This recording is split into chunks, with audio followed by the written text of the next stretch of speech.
Hey, boys and girls, how are you doing? I hope you enjoyed the photo that I just took. It kind of looked like I was naked. I was just enjoying my balcony, which was right out there. Anyway, the reason why I'm doing a little video right now is my guys wanted me to talk a little bit more about the entity thing and also the portals, which let me explain, I guess, the first time I destroyed entities. And these entities, obviously there's a wide range of different kinds of entities. Obviously, we're going to talk about low vibrational entities. If you want to call them demons, I guess you can call them that. I think it's a bit of a mixture of things. So people can have entities attached to them right from birth, especially if you're a light worker. You may remember something maybe chasing you, or maybe you were privy to something kind of following you. When you're a light worker of any type, and again, this may happen for some other people, but usually light workers, there's sort of that, that little angel devil thing that sits on your shoulder that, the cartoons love to do. You always have your guides, right? You have, one's always a angel, a guardian angel, and then there may be a few others. Spirits, maybe from previous lives, animal spirits, etc. It just depends on each person. Then you have the archangel that's guiding that particular soul group for you. And the entity that if a light worker may have known you were coming, they already know that you were coming, so they're already there pretty much right from birth. And it was kind of like that good angel, devil kind of thing, like they're always trying to steer you the wrong way. Now, your soul, your your guardian angel, whatnot, they can try to protect you from harm, but they can't tell you what to do. You have free will here, as you know. So, but there, of course, there's consequences for that free will if you're not going your life's path. That's where you start learning, the basics from right and wrong, etc. So they will, prevent, you from getting in danger if they can, but you have free will. But this, the lower vibrational entity is always trying to steer you in a different direction. So, which is not good, But, so I've had to destroy some of those entities for friends and for other people, also in homes themselves. So some people may have what they consider ghosts, and sometimes there are ghosts. Sometimes it's just an residue energy from somebody in the past. And then there are also energies that are more low vibrational energies that may be present in the household or in this, wherever it may be, the workspace, whatever. Sometimes houses and buildings are built on top of these portals or vortexes, which nobody knows at the time, of course. Just like if you know ley lines across the earth, there's some parts of the world that are very strong and great energy, and that's why like Stonehenge and other things were being built. The ancients knew that, and a lot of people know that kind of today. They'll go to certain places to meditate, to revive themselves, etc. And then there's the lower vibrational places. There's got to be, the the binary of both. So you have that going on, and so you have this choice, right? So the thing is with the entities, though, if you don't have them at birth, like a light worker would, if you decide to live a life that is low vibrational, in other words, you're taking a path of low vibrational, jealousy, envy, doing things to intentionally hurt people, that kind of thing, taking a lot of drugs, alcohol, that kind of thing, can also be very detrimental. Especially the alphabet soup of drugs, which is anything from meth to Molly to K to G, opiates, that kind of thing. Even though opiates are natural, they're not good drugs unless you happen to be in the hospital deathbed, that kind of thing. The other drugs in moderation, fine, but you have to be very careful because even with those you can overdo it, and that's one of the reasons why alcohol is called spirits. Because when you're low vibrational, when you're defenseless, those when the entities can attach themselves, and especially for the alphabet soup drugs, the entities are just kind of waiting for you to take them. So, which is not good, and they will, you'll have thoughts, what you're thinking of that are your own, but they're not. They're actually the entities. So, and that's why you see a lot of people that do a lot of drugs, they seem a little crazy, or they're very mentally unstable. And that's playing a part. But again, it has a spiritual effect and a biological effect. We can't have one without the other. It is intertwined. So you must know that. And everything's energy. I'm sorry I'm sweating right now because it's a little hot in here. And I can't put the fan on. So... It's sweating. It's great. But I wanted to get this video out, so ignore the wet spot. So I remember the first time I did the, destroyed the entities for a friend of mine in New York. And by the way, if you're watching on Instagram, this may be cut off at 15 minutes. If you want to see the full video, I don't know how long this video is going to be, go to my YouTube. So I remember my friend was saying he was really having a problem, issues, etc. He was doing a wide variety of different drugs at the time, and he had gotten off of them, but he felt that he couldn't sleep. There were things, he felt uncomfortable, that there was something possibly there. And my guides were like, yes, there are. And I asked them, and they were like, there's 3 entities attached. And I said, okay. And they told me, you can destroy them. And I was like, really? Like, I don't remember. Like, really? Like, they're like, you've done this before. I'm like, okay. Now this is a while ago, so I'm like telling you because they're giving me permission to tell you this. So I said, okay. I said, I got off the phone with him. I said, let me destroy these things for you because I needed to, get his permission, whatnot. And so he hung up the phone, and I was like, what am I doing? So I basically closed my eye, and through my third eye, I could see the 3 entities attached to him. They were like very dark figures. Now remember, he's in New York, I'm in Los Angeles at the time, so I'm doing this remotely, because that doesn't matter. Distance does not matter.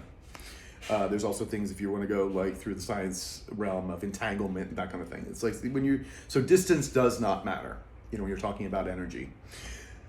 So I said, okay, I saw one. I said, okay, how am I going to destroy this thing? So I basically thought of it like a laser from my third eye, hitting this thing. And it shot out. And when it shot out and hit this thing, I literally had a reverberation of energy come back at me, which I certainly wasn't expecting. And then I could see from my third eye, it was dissolving. And I did it for the next 2.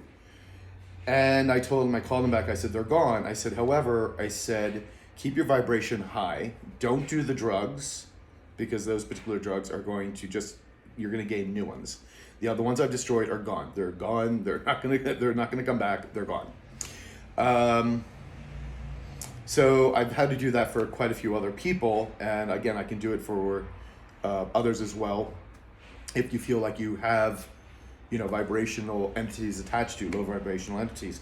However, you can do the same thing, but get rid of these by yourself. Now, you won't be able to destroy them per se, unless you have my particular kind of gift, but you will be able to raise your vibration and get out of it by not doing the drugs, by start living your life correctly, that kind of thing. Keeping your vibration high. And you will eventually, they will disperse. They can't be any longer in your energy.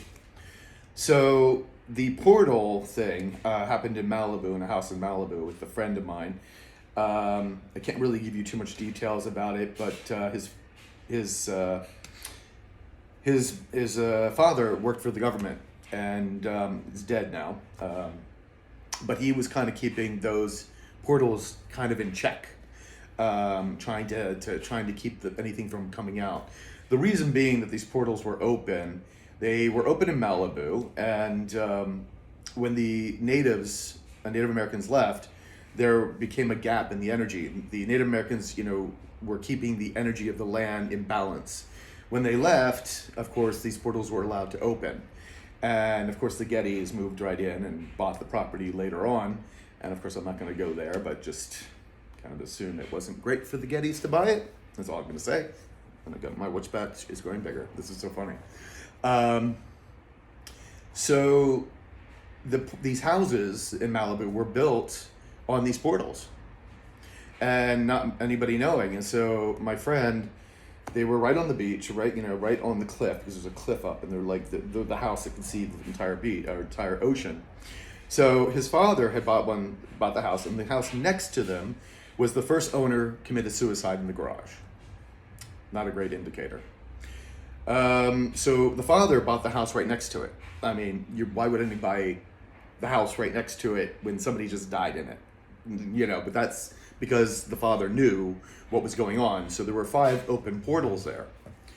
And these things were getting out, and they were also getting out in other areas of Malibu. So creating havoc and whatnot. So I had to go in. His mother has got dementia, and she tried to kill a neighbor with a knife. Again, but she's also had some entities attached to her, 4 of them, as a matter of fact. So I had to destroy those as well that were connected to her. And so the portals going in, it's not like watching Stranger Things where you see a gaping hole, like, well, now what my shirt's kind of doing. It's kind of a schism, almost like, when the TV goes like this, it moves slightly, the signal is kind of interfered with. It's kind of like that. Because I was like, what am I doing? My guys were like, you've done this before. And I'm like, okay. So I did, like, looking around the first one in the living room. They told me there was one in the living room. And as I was scanning the area, I saw the schism. It just, like, went like that. It was the weirdest thing. And I was like to my guys, I said, over there. They're like, yep. And so I had to envision me closing this hole through my third eye, which I did. I was able to close 3 of them. The other 2 I was able to patch because my energy wasn't exactly strong at the time, but I did finish them remotely later. After doing that, there was also most of the entities had scattered back into their portals because I knew my energy was there. There was one entity that was much larger and stronger that stayed out, and I had to destroy that. That was a lot of energy reverberation. Every time I'm doing this, my body's shaking for all of this. Did that, and after it was done, I had to seal the house in an energy field, which I did, and I shielded it so that nothing could get out of the house anymore. Well, I mean, there was no portals left open, but nothing could come back in because there were still other entities roaming around the area, and we didn't want them coming back in again. So even if you had a person that was visiting the house, if they do have entities attached to them, the entities are waiting outside the house. They're not going to be able to enter through that zone. And then he said my neighbor also having the same problem, and I went over to the neighbor's house, and his neighbor was like, yeah, and when I'm in a certain room, I'm always having kind of these like thoughts of suicide, blah blah blah, and I was like, oh, okay, because this stuff is real. And so there were 3 portals there I had to close. Again, destroyed. There was no entities to destroy, but they were in good vibration. The 2 of them, it was a couple, but the portals had to be closed down, and then I had to put an energy barrier again around the house, and I did that. So, those are 4th dimensional portals that I had to close down. There's a lot more portals open in Malibu, but of course I've only been able to do the ones I can. I had a friend who had a cousin who had a house in Malibu, and he had gone over, and unfortunately I didn't get to see this house, that there were things flying off the shelves, and I would have loved it, but I don't know what the house is. They sold it, of course, without telling the new people what was going on. So that's what I do, but I can also open portals to other dimensions as well, because my strength has gotten harder. It's almost like a boring mechanism in the third eye to use. I had to do that instructed by the universe, by my guides, to do so, to bring more vibrational energy into the world with the help of another friend who's another angelic from the 11th dimension. And we did that, and the portal was open for 3 days, and then it self-closed. So it was kind of amazing that we were able to do it. And I know a lot of other light workers have certain abilities and whatnot also here, of course. I also, different abilities, my abilities keep strengthening and growing. But obviously, I'm supposed to tell you this, where I guess anybody who needs my help, to be able to do this and go forward with it. So, yeah. I mean, again, if you do need my help in any of this, please email me. My email will be above or in the description box, somewhere around there. Okay, and that's about it, I think. That's about all I can tell you for right now. I mean, it's a lot, but if you do need my help, I mean, remember, the entities that are attached to you, if you feel like there is anything attached to you, you can get rid of them. You can, like, up your vibration through meditation, through living your life properly, etc. But if you are having a hard problem with it, if it's a tough entity to get rid of, if you're being like there's some kind of hauntings in the house, I can also get rid of that too. I can do them remotely as well. Yeah, my guys were just like, yep. So, yeah, so that's what they wanted me to tell you. So I guess that's it. And I think I did this under 15 minutes. Bye, babies.